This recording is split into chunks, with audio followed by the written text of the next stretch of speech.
pervana men Gül yüzüne ey pervana men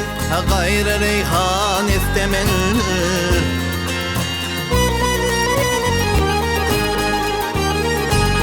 Bakıvam mekrimden doysam bağı bozsan istemen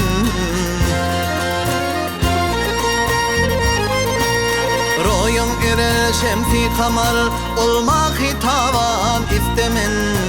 istemen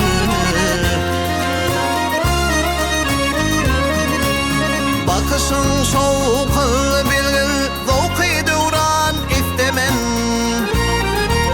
Zülfüne ben deyledim dost gayrıdından istemen istemen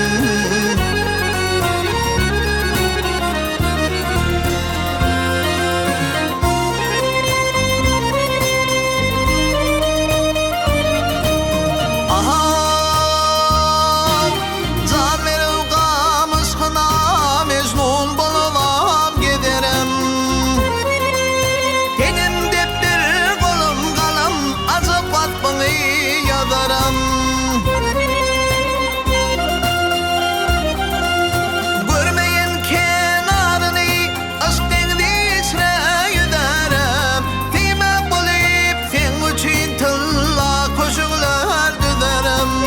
Gayri adaletli hakim Kanı Sultan istemem İsmin gelir ki pırağı toy tutunur ilerim Sizlerin hoşbat bulurlar bulunur dost dillerim Girdin o sen söyle deyip bağda kurban güllerim güllerim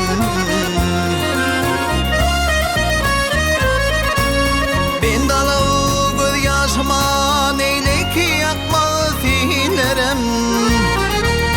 Boynun içine bitmiş postat ben namekan istemen istemen